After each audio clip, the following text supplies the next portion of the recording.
It's really hard to properly articulate that feeling of watching an animal fight for their life right in front of you, because these animals are, they're experiencing levels of fear and pain that many of us could not even comprehend.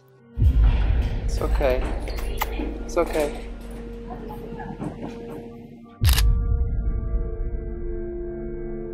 Photography is an incredibly powerful way to tell stories, and some of the most overlooked stories in the world are those of animals. So I started the Moving Animals project and started documenting animals to try and help bring these stories and, of course, the evidence of what actually happens behind the scenes to these animals, and try and bring all of that to the mainstream conversation.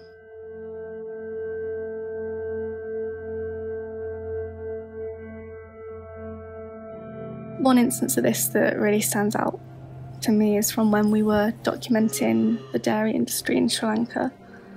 So there is loads of Western corporations that are pumping these huge sums of money into expanding the industrial dairy sector there. And of course, the animals are suffering terribly because of this. So we documented at one point this really heavily pregnant cow who was just laying on her side, and she was kept chained by her neck. And she was watching me the whole time, and your instincts want you to help her, to unchain her, to take her to safety, but you can't. So all you can do is try and tell her story with as much compassion as you can.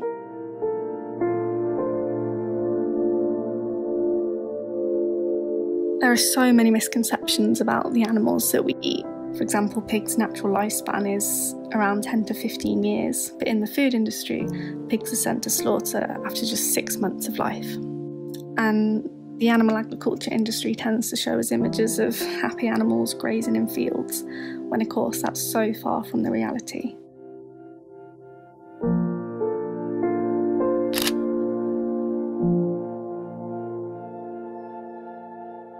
Every year there are billions of land animals and trillions of aquatic animals that are killed for food. And when confronted with these absolutely huge numbers, it can be really hard to picture the individuals behind the stats. And so I hope that my work and my photographs can help bridge that gap a bit and allow others to really see the individual behind the numbers. Animal photojournalism is really helping more and more people around the world to sit up and take notice of the issues that animals are facing. And because of that, I think we need more and more photographers focusing on these animal stories. And this kind of photojournalism, it is a growing medium, and that is only possible because more people are starting to pick up their cameras and shine a light into some of these really dark, scary places.